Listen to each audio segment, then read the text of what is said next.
प्रिय विद्यार्थियों, हमने पिछले वीडियो में आपको बताया था सल्तनत कालीन इतिहास लेखन के बारे में और मुग़ल कालीन इतिहास लेखन के बारे में।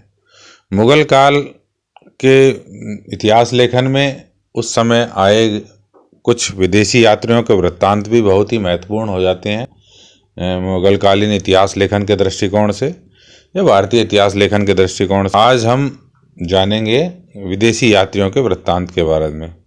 आधुनिक काल में इतिहास लेखन के लिए जो भारत आने वाले ऐतिहासिक विदेशी यात्री मॉन्सेरॉट, फिंच, हॉकिंस, इस तरह के कई यात्री रहे हैं जिन्होंने अपना विवरण जो है लिखा है। इन ऐतिहासिक स्रोतों इनके विवरण को हमने ऐतिहासिक स्रोतों के रूप में प्रयुक्त किया है और इतिहास लेखकों ने इनको एक तरह से प्रमाणिक आधार अपने इतिहास लेखन का माना है।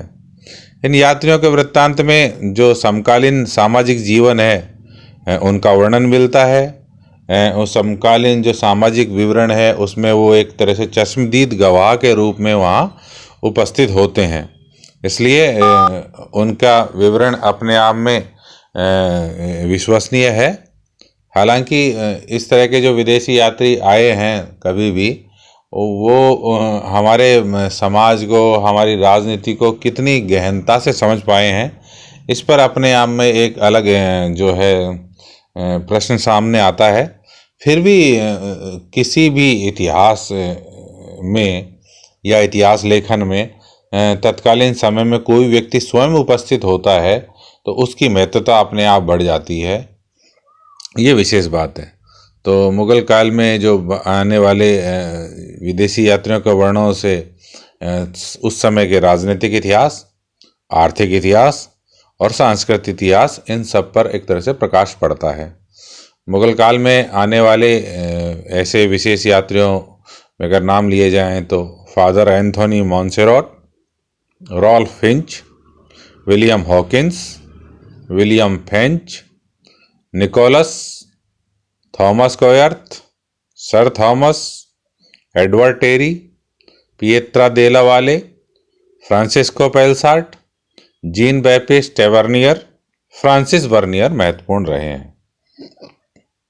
तो आज इनमें से जानते हैं हम फादर एंथोनी मॉन्सेरॉट कौन थे। तो फादर एंथोनी मॉन्सेरॉट अकबर के काल में आने वाले एक जेसुइट मिशन के साथ 1588 में अकबर के दरबार में आए।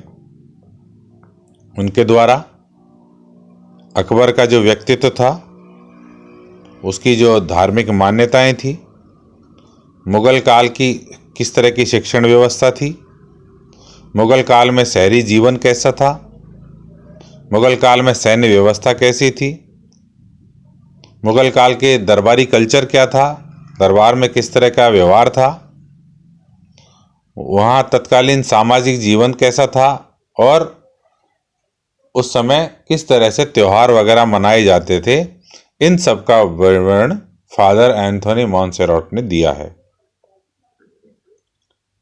फादर एंथोनी मॉन्सेरॉट की योग्यता के कारण ही कहते हैं कि अकबर ने उसे जो है शहजादा मुराद के टीचर के रूप में अपॉइंट किया, टीचर के रूप में उनको जो है लगा दिया, भाई इनको आप पढ़ाएंगे।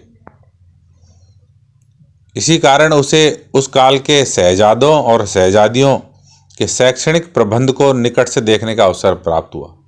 यानी जब मुराद का जो टीचर बना दिया गया तो निश्चित रूप से मॉन्सेरॉट को उस समय शिक्षण व्यवस्था कैसी थी, वहाँ पहले से कैसे पढ़ाया जाता था, कैसे पढ़ा रहे थे, इस बारे में अंदर थोड़ा सा जो है उसकी जानकारी मिली होगी निश्चित रूप से, और उसको उन्होंने जो है लिखा है।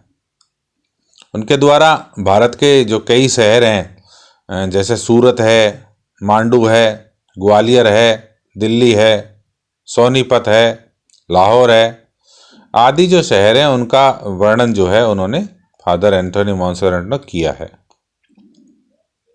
वह भारतीय शहरों का बहुत ही सजीव चित्रण प्रस्तुत करते हैं कि किस तरह से लोग अपना कारोबार कर रहे हैं, किस तरह से लोगों की जीवन शैली है, किस तरह से लोगों का पहनावा है, इन सब का वह बहुत ही सजीव चित्रण करते हैं।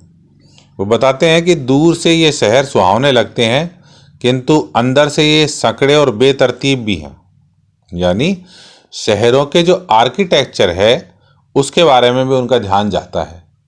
कारण, क्योंकि यूरोप के थे, तो यूरोप का व्यक्ति को निश्चित रूप से वहाँ का आर्किटेक्चर है, कभी आप देखेंगे यूट्यूब पे चलाइए, यूरोप के शहरों के बारे में जानिए, तो आज भी अगर आप देखेंगे और तो आप पाएंगे कि उनका अपना एक आर्किटेक्चर है जो हमें यहाँ कम ही शहरों में दिखाई देता है।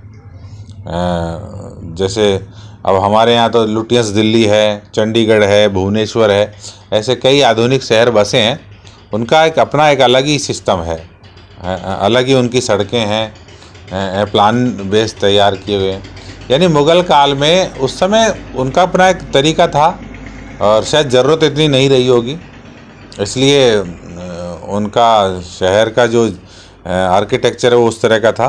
पर फिर भी कुल मिला के ये है बात कि उस समय के शहर के आर्किटेक्चर के बारे में विवरण वो देते हैं। मॉन्सेराट लाहौर के जो व्यापार था, वहाँ की कला थी, वहाँ की जो दस्तकारी थी, उनका वर्णन भी वो करते हैं। वे अकबर कालीन सैन्य व्यवस्था और सैन्यों की जो छावनी थी उनका वर्णन भी मॉन्सेराट ने किया है। अकबर के साथ काबुल के अभियान में वह सम्मिलित हुआ और इसी कारण उसने मुग़ल सेना और छावनी को भी निकट से देखने को मिला। यानी आप देखिए कि मॉन्सेराट के विवरण इम्पोर्टेंट इसलिए भी हो जाता है कि न केवल वह वहाँ रहकर देख रहा था, बल्कि मुग़ल कालीन चाहे शिक्षण व्यवस्था की बात आई, चाहे सैन्य व्यवस्था की बात आई, वह स्वयं भी उनका हिस्सेदार था, वह स्वयं भी उनके उस कार्य में वो भाग ले रहा था। तो ये जब कोई व्यक्ति खुद कार्य में भाग ले तो हम निश्चित रूप से उसके ऊपर थोड़ा विश्वास ज़्यादा ही करते हैं, करना भी चाहिए। उसके अनुसार छावनी का जो एक आकार विकार है वो एक जैसा ही रहता था। शाही खेमा साफ एवं खुली जगह पर लगाया जाता था। रसद का प्रबंध गांव से किया जाता था। मॉन्सेरात द्वारा तत्कालीन समाज का वर्णन भी किया गया है। वह भारत में सती प्रथा का उल्लेख भी करते हुए सती का वर्णन भी करता है।